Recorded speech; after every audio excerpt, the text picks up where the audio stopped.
Good morning.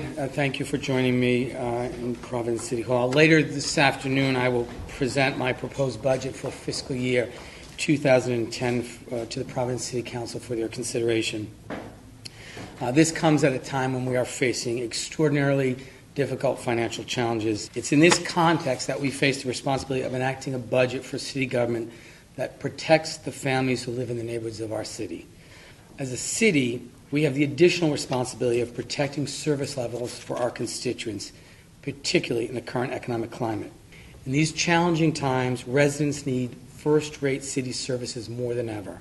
Safe and clean streets, improving schools, and investments in economic development are more crucial, not less.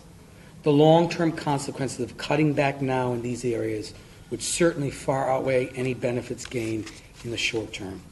At the same time, I know that the taxpayers of our city have been stretched to the limit. This is a budget that puts residents first and reflects my commitment to protect services while responding to extraordinarily difficult financial challenges. This task has been made more difficult this year by the complete elimination of general revenue sharing by the General Assembly. This budget reduces spending, protects the level of services to residents, while spreading the sacrifices in a fair and thoughtful way.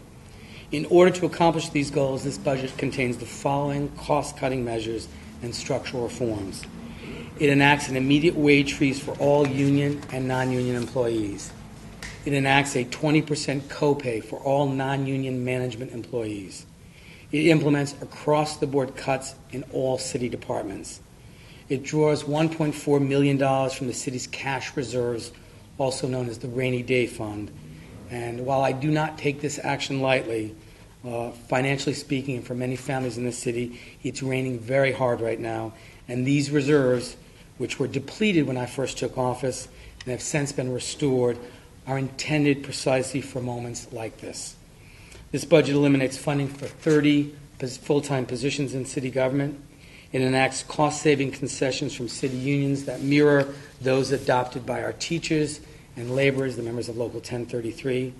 And I again want to compliment and thank the leadership of both of those unions, and on behalf of the taxpayers of this city, again call on the city's remaining unions to step forward and do the same. The residents and taxpayers of this city need your leadership. Otherwise, the city will have a clear choice: either take action to modify certain benefits or allow the courts to do so after even greater collateral damage for residents. Because of the severity of the shortfall, all of these extraordinary measures still do not make up the budget gap, and we are forced to take the measure of last resort. And that is why my budget proposes an increase in the tax levy of 2.26%, which translates into an annual increase of approximately $51 for the average $200,000 family home. This has not been an easy decision to make. We have worked very hard to make sure that this increase was as minimal as possible. In fact, only 2 other communities in the entire state over the last 6 years have increased taxes at a rate lower than the one that I've proposed in this budget. That said, I know that even one more dollar can be very difficult for many residents in these times. However, in times of great challenge, we must also preserve quality city services. The alternative in the long term would even be more costly. My administration is working diligently to position Providence for growth and prosperity. Through strategic investments and aggressive initiatives such as Operation Opportunity, the Economic Action Plan for the next 18 months, and the Pathways to Opportunity Office, we're creating opportunities for our working families to climb the economic ladder and for our local businesses to thrive in the months and years ahead. However, right now, we face a financial emergency. We have to act responsibly and decisively, and this budget reflects that action.